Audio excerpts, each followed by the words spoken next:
오늘 또 하나님 앞에 나와 예배하는 여러분들에게 부어주시는 하나님의 은혜가 풍성한 주일 예배가 되시기를 주의 이름으로 축원합니다. 아멘. 잔치집에는 기쁨이 있고 초상집에는 눈물이 있습니다. 잔치집의 생명은 기쁨이라 할 수 있습니다.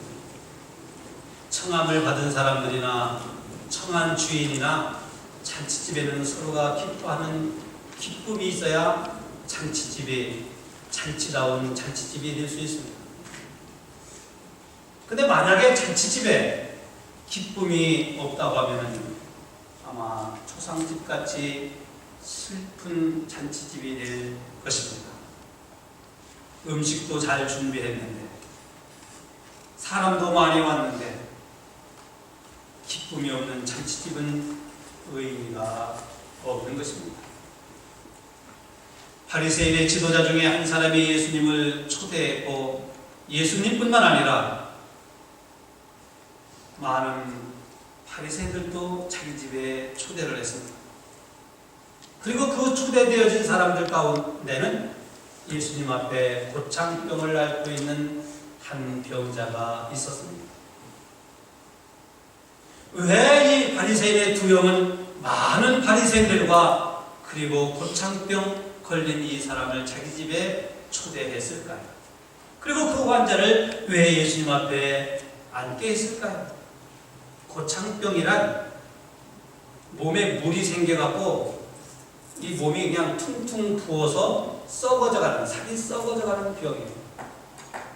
그래서 유대인들은 이 고창병은 물론 그 당시에는 불치의 병이었지만 유대인들은 그렇게 생각을 했습니다. 얼마나 많은 죄를 범했으면, 얼마나 많은 죄가 있으면 하나님이 진노의 심판을 내려서 이 살이 썩어져가는 고창병을 앓는 환자가 되었습니까? 그래서 유대인들은 이 고창병 앓는 사람을 하나님의 저주받은 사람으로 간주했습니다. 이렇게 하나님의 저주받은 사람으로 간주한 이 환자를 예수님 앞에 앉힌 거예요. 그러면 이들이 이 사람이 예수님으로부터 고침을 받게 하려고 하는 선한 의도였다고 하면 아마 예수님으로부터 고침을 받아서 이 집은 기쁨이 충만한 잔치집이 되었었을 거예요. 그런데 바리새인의 두 영이 예수를 초청하고 많은 사람들을 자기 집에 부르고 그리고 예수님 앞에 고창병 앓는 사람을 앉게 해준 것은 이 사람을 낫게 고쳐보려고 했던 선한 의도가 아니라 어떻게 해서 예수에게 꼬투머리를 잡아서 안식일을 범한 자라고 소송을 할까 하는 그러한 관계였습니다. 여러분, 사람이 이러한 관계로 살아가는 사람들이 있어요. 선한 의도, 좋은 의도, 착한 마음씨에서가 아니라 어떻게 해서라도 꼬투머리를 잡아볼까? 왜냐하면 이날이 바로 안식일이었기 때문에.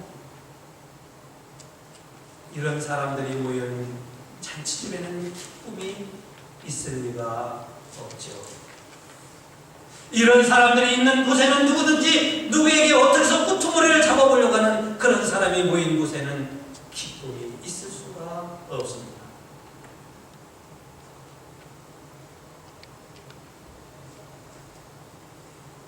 1절에 말씀을 보면 저희가 엿보고 있더라. 이 말씀은 이들이 이 죽을 병에 걸린 사람을 빌미로 해서 예수를 꼬투머리 잡아보려고 했던 간괴함이 있었던 것을 우리에게 깨닫게 해줍니다. 그래서 그들은 가장 난치병으로 알려진 이 고창병 든 환자를 예수 앞에 앉혀놓은 거예요. 안식일에 장로의 유전에 의하면, 그들이 전통적으로 지키는 장로의 유전에 의하면 안식일에는 결코 어떠한 병든 사람을 고쳐서는 안 된다고 하는 그들의 유전을 따라 그 유전을 범하면 바로 예수를 꼬투머리 잡아 안식일을 범한 자라고 소송을 하려고 하는 그러한 계획이었던 겁니다. 이 모든 상황은 예수를 이렇게 난처한 입장으로 만들어서 그러니 여러분, 이 잔치집에 기쁨이 있을 리가 있겠어요?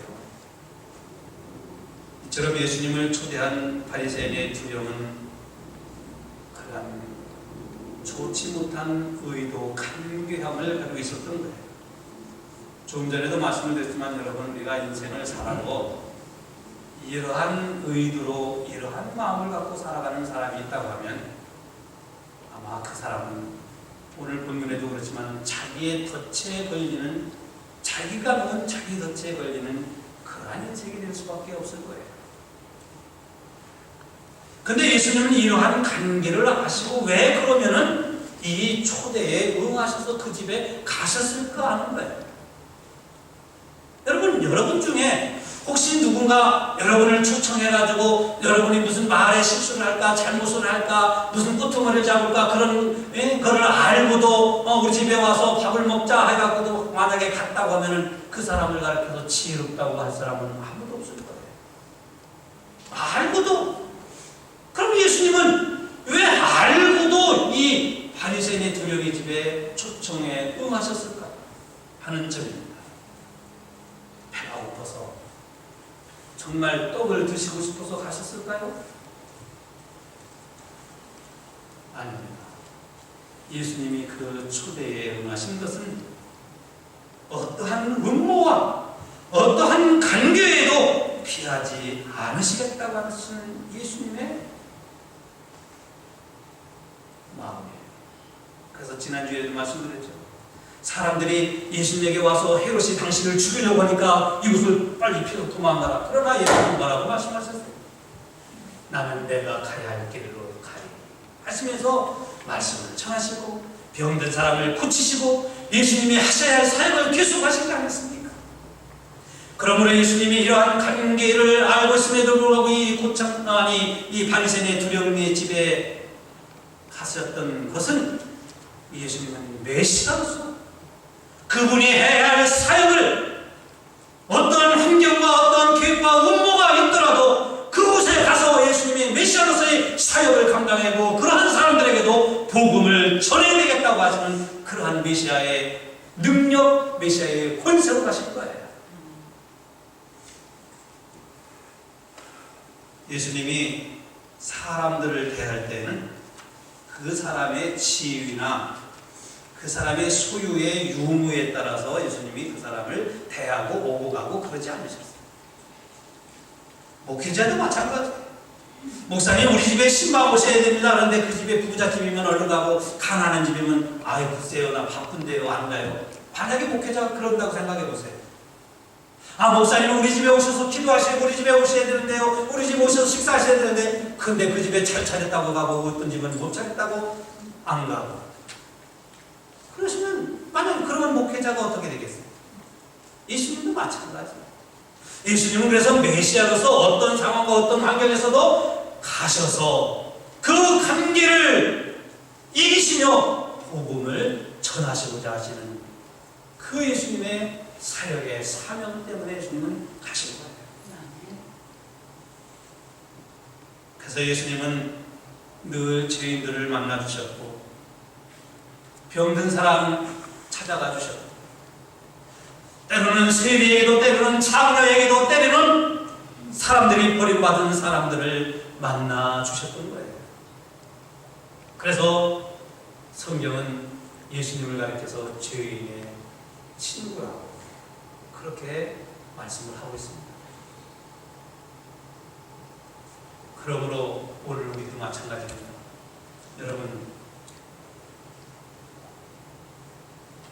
우리가 그리스도인으로서 우리는 늘 그리스도인의 모습을 가져야죠. 어떤 사람에게는 그리스도인의 모습을 가졌다가 어떤 사람에게는 나는 안민자의 모습을 가졌다가 그래야 됩니까요? 아니죠. 목사가 어떤 때는 목사인 것 같다가 어떤 때는 목사 아닌 것 같다가 그래야 됩니까요? 예수 믿는 사람은 혹시 여러분의 술집에 간다 할지라도 예수 믿는 사람은 거기서도 예수 믿는 사람이어야 되고 어떤 깡패와 강도를 만나서도 거기서도 예수 믿는 사람은 예수 믿는 사람의 믿음을 지켜야 되는 거예요. 상황에 따라서 내가 이 사람에게는 예수 믿는 사람이고 상황에 따라서 내가 어떤 때는 예수 믿는 자의 모습을 잃어버린다고 하면 그 사람은 신실한 그리스도인이 아니죠. 그래서 예수님은 그 관계를 하시고 그래서 가신 거예요. 그래서 예수님은 그들에게 오늘 말씀을 전하지 않습니까?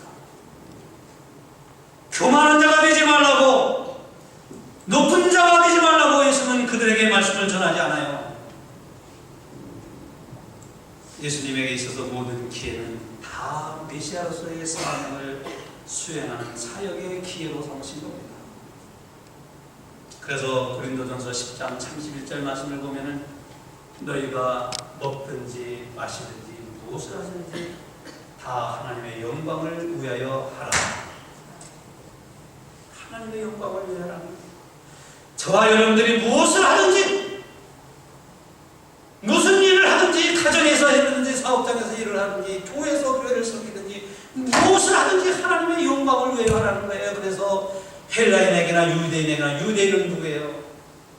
요즘 우리에게는 성도들에게 헬라인 누구예요? 믿지 않는 사람들이죠. 하나님의 교회에 거치는 자가 되지 마라. 유익을 주는 자가 되라는 거예요. 예수 믿는 사람은 언제나 어디서나 예수 믿는 자여야 합니다. 예수님이 그 집에 가셨던 것처럼. 이 살벌한 이 잔치집에서 어떻게 보면 예수의 꼬투머리를 잡아보려고 했던 그 살벌함이 있는 그 긴장감이 있는 그 집에서 예수님은 오늘 말씀을 전하십니다. 사랑하는 성도 여러분, 우리는 이 말씀을 통해서 우리가 언제나 어디서나 예수님이 복음의 말씀을 전하셨던 것처럼 어떤 환경에 매이지 아니하고 어떤 환경에 굴하지 아니하고 예수님의 본분을 다하셨던 것처럼 오늘도 우리는 그러한 믿음의 삶을 살아야 될 줄로 믿습니다. 오늘 3절을 보면 안식일에 병 고치는 것이 합당하냐 아니하냐 이렇게 물어봤습니다. 이렇게 물어본 것은 예수님도 그들의 호의가, 그들의 나를 초청한 것이 호의인지 아닌지 그것을 아셨기 때문에 물어본 거예요. 이 사람을 이 안식에 병 고치는 것이 너희들은 합당하다고 생각하냐 아니면 이게 안 맞다고 생각하냐. 그랬더니 6절 보니까 아무도 엿보고 있던 사람도 대답하지 아니하고 초청한 사람도 대답을 하지 못했어요. 왜 대답 못했을까요? 안식일에 이 고창병 든 사람을 고치는 게 옳으냐 아니냐 이거 왜 대답 못했을까요? 자기들이 고치면 예수를 책 잡아서 꼬투을 잡아서 고소하려고 했던 사람은 이거 고치면 안 됩니다 당당하게 말해야 되지 왜 못했을까요? 늘 의도가 불순한 사람들은 항상 뒷구멍이 파는데 뒤에서만 쏟았거든요.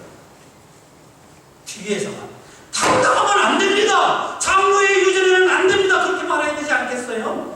근데 그들이 못한 이유가 있어요. 왜? 성경에는 그만한 것이 없거든요. 근데 자기들이 지키는 장로의 유전이라고 하는 어떤 규례는 해서는 안 된다. 그러니까 안 된다 하면 성경의 말씀을 위반하고 고쳐야 됩니다. 그러면은 성경의 말씀을 위반하는 거고 안 됩니다 하면은 장로의 유전을 위반하는 것이 됩니다. 근데 대답 못하는 거예요. 예수님은 이 사람을 고치셨어요. 고쳐주셨어요. 그래서 이 고창병 든 사람은 자기 살이 썩어져가고 물이 차고 썩어져가던 그 병에서 고침을 받아 회복이 된 겁니다. 예수님이 이 사람을 고친 것은 예수님이 자기를 나타나고 자랑하기 위해서 고쳤겠어요? 아니요. 안식일의 주인은 바로 예수 자신임을 그들에게 강한 메시지를 던져주는 거예요. 전에도 그런 경우들이 몇 번 있었지만 안식일의 주인이 누구냐? 바로 안식일의 주인은 이 땅에 인류의 죄를 구속하러 오신 예수 그리스도 자신임을 그들에게 던져주는 강한 메시지인 거예요. 그리고 안식일이란 안식일이 사람을 위해서 있는 것이지 사람이 안식일을 위해서 있는 것이 아니라고 하는 것을 던져주는 또 하나의 메시지가 있습니다. 그냥 이 사람을 고친 것, 그것으로만 끝나는 게 아니라 그 살벌한 분위기 속에서도 예수님이 이 고창병 든 사람을 고친 것은 바로 하나님이 이 고침을 통해서 강한 메시지를 이 사람들에게 던져주는 거예요. 이걸 깨달아야 되는데, 이걸 분별할 줄 알아야 바른 신앙을 갖는데 그들이 깨달았을까요?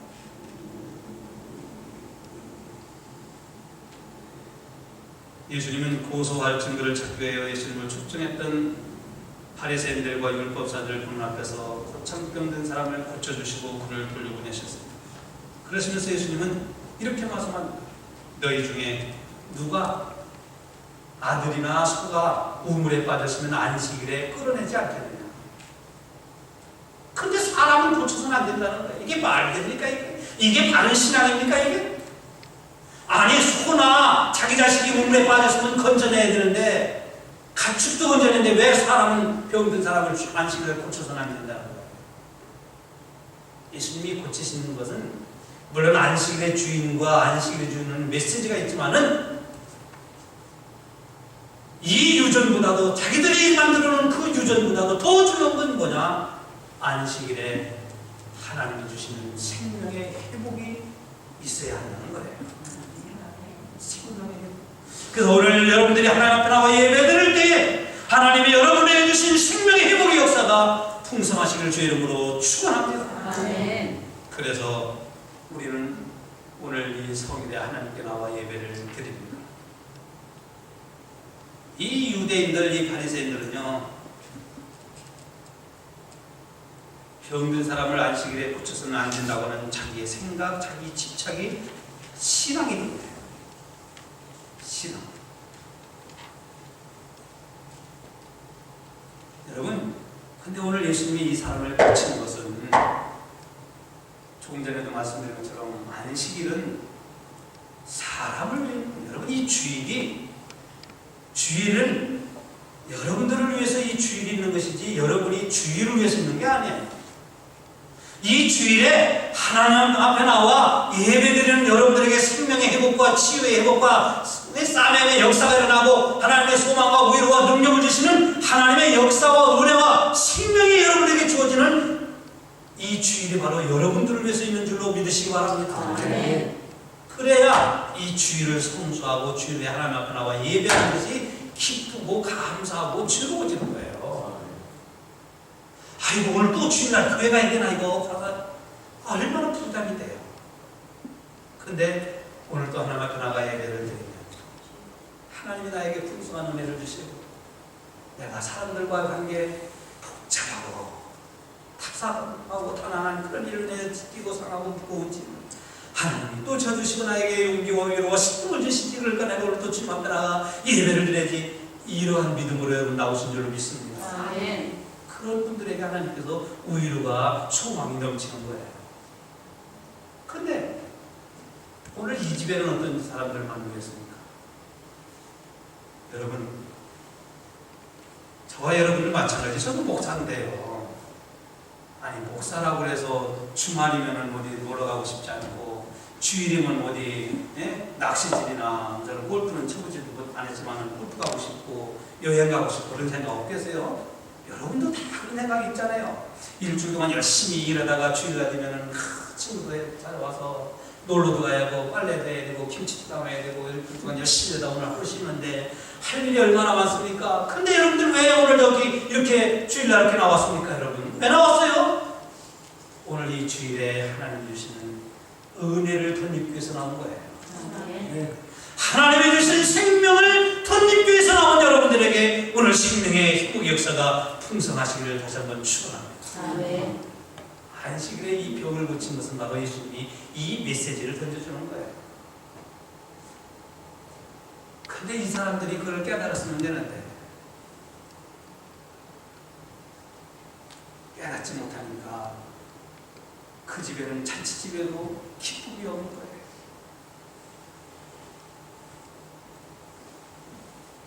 우리가 무엇을 하더라도 이 주인과 같이, 그리고 예수님을 엿보던 이 사람들과 같이 목적과 의도가 그릇되면은 기쁨이 사라져요.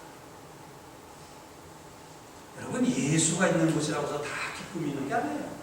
오늘 이 집에 예수님이 있잖아요. 근데 이 집에 기쁨이 있어요? 아니에요.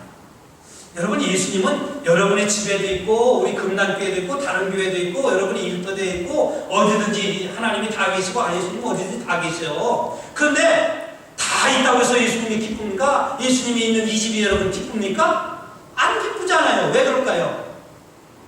목적과 의도가 잘못된 사람들이 모였기 때문에 예수님이, 아마 예수님 같은 분이 100명 있어도 기쁨이 없을 거예요. 여러분들이 교회 나와서 예배를 드릴 때 기쁨을 얻을 수 있는 비결이 그래서 어디에 있습니까? 예수님이 안 계셔서 기쁨이 없는 겁니까? 아니에요. 여러분들이 가정에도, 여러분의 일터에서도 거기는 하나님이 계시고, 여러분들이 그 하나님과 함께 일하는 여러분의 의도와 목적이 순전하고 순수하고 겸손하면 거기에 바로 주님이 주시는 기쁨이 있는 거예요. 그리고 이 잔치집에 기쁨이 없는 또 다른 이유가 하나 있습니다. 그것은 자기 잘난 줄 아는 사람들이 모였기 때문에 그래요. 7절 이하의 말씀을 보면 식사에 초대받은 사람들이 서로 자신들을 과시하기 위해서 상좌에 앉으라고 해요. 상좌에. 예수님은 그러한 사람들을 보시고 8절에 이렇게 말씀하셨습니다. 혼인잔치에 청함을 받았을 때 너희는 상좌에 앉지 말라. 그래서 예수님이 이 잔치집에 참석한 사람들에게 오늘 복음의 메시지를 전하시는 겁니다. 바리새인의 그 잔치집에 기쁨이 없는 이유는 자기를 드러내서 자기가 자꾸 높아지고 남들보다 자기가 더 높은 좋은 자리, 높은 자리에 앉으려고 하는 그런 사람들이 있어서 기쁨이 없는 거예요. 나는 유대교에 오랫동안 다녔으니까 내가 상자에 앉아야 돼. 그러면 이 사람이 아니요, 나는 유대교에서 큰 일이 얼마나 많은데. 그랬더니 어떤 사람은 내가 유대교를 위해서 민족을 해서 피부한 돈이 얼마나 많은데, 그러면서 상자에 앉으라고 합니다. 어디든지 자기가 잘났다고 자기 자랑하고 자기를 드러낸 사람들이 있는 한 거기에는 기쁨이 있을 수가 없어요. 왜 그런지 아세요? 자기를 드러내려고 하면 할수록 감사가 없어. 오늘 여기 이 잔치집에 초대받은 사람들이 야, 나 같은 사람을 초대했으니 얼마나 감사. 이 감사가 없는 거예요. 오늘 여러분들이 하나님 앞에 나와 예배드릴 때 나 같은 주인을 또 불러서 예배를 드리게 하는 거야. 그럴 때 여러분 감사가 있어요. 그런데 그렇지 못하면요 감사를 잃어버려요. 내가 거기에 감사가 없어요. 나를 자꾸 드러내고 내가 대단한 것처럼 여기려고 하는 한 거기에는 감사함이 있을 수가 없어.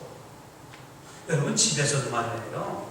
집에서도 야, 나는 내 남편에 비해서 나는 참 부족한데, 내 아내에 비해서는 나는 너무나도 참 과분한데, 내 자식에게 내가 부족함이 많은 거야. 그러면요 그 집에 기쁨이 있어. 감사가 있고. 근데 내가 어쩌다 저런 거 데리고 살아야 되나? 나 같은 사람이 저런 걸 왜 데리고, 저 사람 만난 게 내가 웬수야 웬수. 감사가 없어요. 그 집에는 감사가 없는데 기쁨이 그 집에 있을 수가 있어요? 여러분, 오늘 이 잔치집에 기쁨이 없는 이유는 자기를 드러내고자 하는 사람들이 여기에는 수척하게 있는 거예요. 그러니 그 집에 기쁨이 있을 리가 있나? 하나님이 나를 부르시고, 하나님이 나를 구원하시고, 하나님이 나같이 죄 많은 사람에게 예수를 믿게 하셔서 구원받게 하시고 하나님의 자녀로 삼으시고, 이리 치이고 저리 치이고 세상에서 버림받아도 마땅한 나 같은 사람을 불러서 나에게 교회의 직분을 주시고 교회의 직책을 맡기시고 사명을 감당하게 하신 하나님, 하나님 같은 사람이 무엇이든지 여기에 감사가 있는 거예요. 이런 감사 속에 하나님이 주시는 기쁨이 여러분에게 샘솟듯이 솟아나는 오늘 주일이 되시길 주의 이름으로 축원합니다. 뭔가 됐다고 드러내려고 할 때, 그래서 사도 바울은 고린도전서 10장 12절에 아무것도 누구든지 선줄로 생각하는 자는 넘어질까 조심하라고 한 거예요. 선줄로 생각하지 말라는 거예요. 어느 날 낙심해서 풀이 죽어가지고 내가 교회학교 교사를 해야 되나 말아야 되나 하는 한 교사가 세계적인 부흥사였던 무디에게 찾아와서 투덜거렸습니다. 나 같은 사람이 우리 반 한 명을 데리고 이렇게 교사 노릇을 해야 됩니까? 아무리 해도 학생 늘어나지 않는데 난 죽겠어요. 불평을 막 털어놨어요. 무디가 그 선생을 놓고 이렇게 얘기를 했답니다. 선생님 반에 그 한 아이가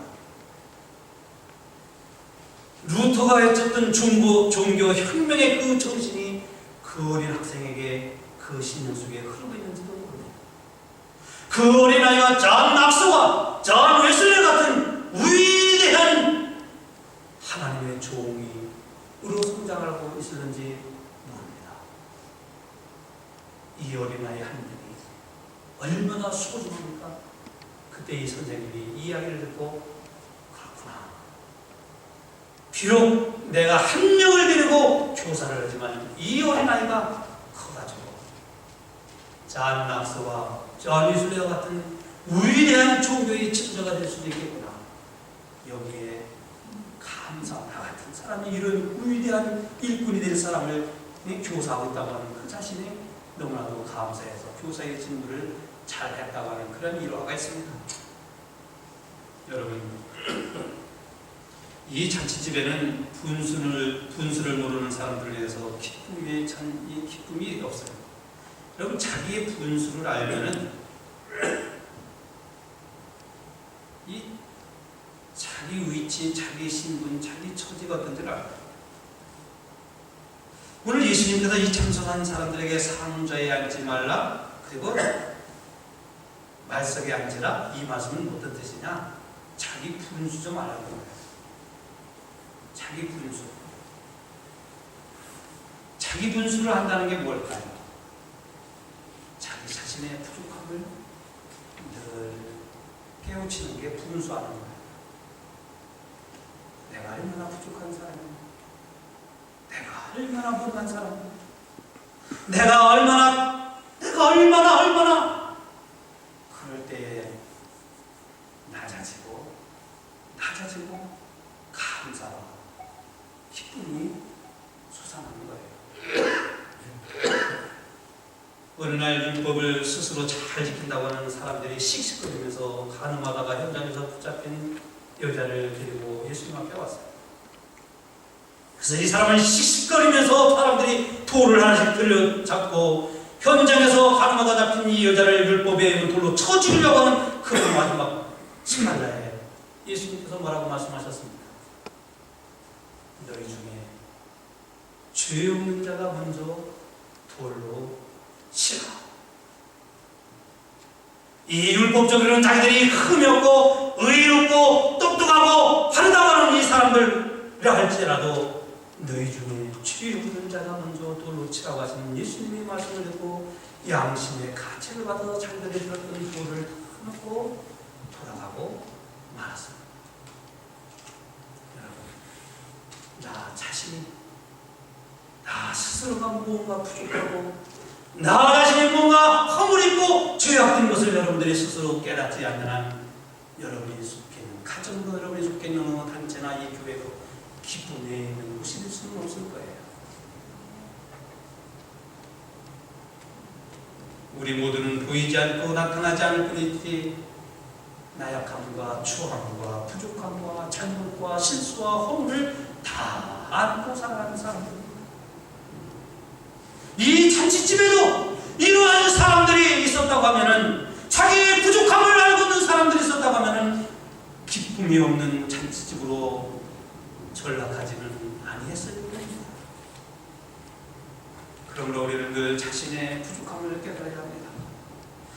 상자에 앉지 말고 말석에 앉으라고 하시는 이 예수님의 말씀은 내 자신의 분수를 알아. 점수를 하려는 건 뭐냐? 자신의 부족함을 알아는 거예요. 그러니까 난 부족하니까 부족한 대로 아무렇게나 살아가는 그런 뜻입니까? 아니. 여호와는 나의 목자시니 내가 부족함이 없으리로다. 여호와는 나의 목자시니 내가 부족함이 없으리로다. 야고보서 1장 4절에는 인내를 온전히 이루라. 이는 너희로 온전하여 구비하여 조금도 부족함이 없게 하려 함이라. 내가 부족하니까 인내하는 거예요. 내가 허물이 많으니까 내가 허물이 많으니까 전능하신 하나님 앞에 매달리는 거예요. 내가 실수가 많으니까 나의 허물과 나의 죄악이 많으니까 하나님의 은혜를 덧입기를 사모하는 거 아닙니까? 여기에 하나님이 주시는 의와 기쁨이 있는 거예요. 상자에 앉지 말고 말씀에 앉으라고 하시는 것은 자신의 부족함을 늘 깨닫는 자가 되라는 겁니다. 바리새인의 두려운 집에 유대교회에 종교적으로 보면은 열심히 있고 흥이 없다고 하는 사람들, 종교적으로는 아주 열심히 있는 사람들이 모였습니다. 자기 잘난 줄 아는 사람들이죠. 그래서 그 잔치에는 기쁨이 없었던 거예요. 예수님은 이렇게 말씀합니다. 만석에 앉아라. 그러면 주인이 와가지고 나중에 친구로 저기 자리로 올라앉으시죠. 그때는 사람들 앞에 영광이 됩니다. 여러분, 내가 잘났다고 해서 잘난 사람입니까? 남들이 인정을 해줘야 돼요. 하나님이 나를 높여주셔야지. 하나님이 나를 존귀하게 여김을 주셔야 내가 존귀한 자가 아닙니까, 여러분? 그럼에도 불구하고 오늘 여기 이 잔치집에 모인 사람들처럼 자기만 자꾸 상자에 앉으려고 자기만 높아지라고 해서 예수님은 뭐라고 말씀합니까? 무릇 자기를 높이는 자는 낮아지고 자기를 낮추는 자는 높아집니다. 겸손하게 행동하라는 거죠. 말석에 앉으라고 하는 것은 그래서 겸손한 자가 되라는 말씀입니다. 제가 2월달에 기독신문에, 이 지역 기독신문에 칼럼을 썼어요. 그 칼럼 내용에 이런 내용이 있습니다. 어느 날 랍비에게 사람들이 찾아왔어요. 우리가 어떻게 하면 진리를 얻을 수 있습니까? 그랬더니 랍비가 진리는 사람들이 물어보는 거예요. 진리는 어디 있습니까? 진리는 저기 널려있는 돌멩이들, 저 돌멩이들 같이 진리는 있느니라. 허전. 아니요, 돌멩이에다 진리가 있다는 아닙니다. 돌멩이를 주우려고 하는 허리를 굽혀야 진리를 얻을 수 있다는 얘기예요. 허리를 굽혀야 하는 거예요. 겸손하다는 거예요. 낮아지라는 거예요. 여기에 진리를 얻을 수 있다는 말씀입니다. 그런 내용을 제가 에세이를 썼어요. 이 칼럼. 허리를 굽힐 수 있어야 한다는 것, 겸손해야 진리를 터득할 수 있다고 하는 말씀입니다. 사랑하는 성도 여러분, 교회 안에서 목사는 목사로서, 전도사는 전도사로서, 장은 장로, 권사는 권사, 집사는 집사로서 겸손하고 낮아져야 합니다. 겸손할 때 하나님의 뜻에 순종할 수 있고, 겸손할 때 목회자의 가르침에 순종할 수 있는 거예요. 내가 무엇인가 되었다고 생각하는 자는 그래서 아까 말씀드린 것처럼 넘어질까 조심하는 거예요. 우리가 말석에 앉는 마음의 자세, 곧 겸손함을 갖는 그 잔치집은 감사와 기쁨이 뿌듯한 잔치집이 되었을 겁니다. 그러나 바리새인의 두려움의 잔치집에는 예수님이 있었음에도 불구하고 기쁨이 없는 잔치집이 되고 말았습니다. 예수를 끄트머리 잡으려고 하는 사람들이 모인 집, 서로가 잘났다고 하는 사람들이 모인 잔치집, 자신의 부족함을 깨닫지 못하고 있는 사람들이 모인 잔치집에는 음식이 많고 비록 거기에 예수가 있었다 할지라도 기쁨이 없었습니다. 오늘 이 교회에, 여러분의 가정에, 여러분의 심령에 주님이 주시는 기쁨이 넘치시기를 주의 이름으로 축원합니다. 아멘. 하늘을 가보십시오.